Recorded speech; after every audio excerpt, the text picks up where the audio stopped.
Info, news, vaovao. Info, news, vaovao. Info, news, vaovao. Ankafaliana indray miarabanatsika rehetra mpanaraka tsy tapaka ny lecteur et la voix de Madagascar tvmata.com sy radiomata.com. Nanomboka anio ny fanadinana baccalauréat teknika ho an'ny eto Madagasikara. Ny ampahany voalohany amin'ny ara teknika no nanomboana izany ka mandritra ny 4 andro no anatanterahana azy.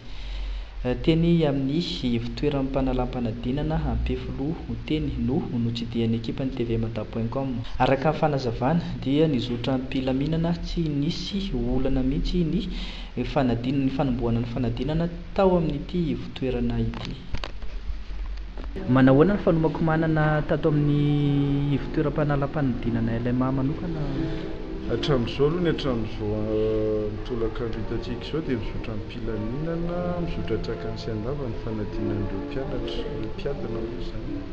Tsisy ny olana, tsisy fa tonga ara-dalàna ny lazadina manao fanadinana tsisy mikorotana, manao fanadinana tsaka sy andava ny amin'ny mpilaminana tsy any tanteraka ireo mpianatra.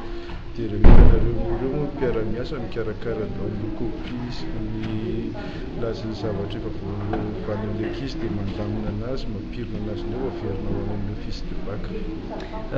Mety nisy firy teo ny ankizy voasoratra anarana ho ato amin'ny fitoerana LMA dia manahoana ny taham-pavitriana?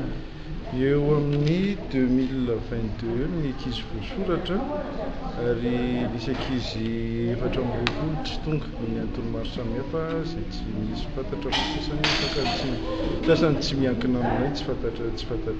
Ary mety misy zavatra mahirana ve tamin'ny tsara tomombana fanomanana zareo teo alohan'izy ilay avy tany amin'ny office de bac sy ny teto amin'ny lycée moderne Ampefiloha dia noho nandray andreo ankizy dia tsy dia misy loatra ny fahasahiranana aloha fa dia nizotra amin'ny filaminana nanomboka tsara ara-potoana ny fanadinana.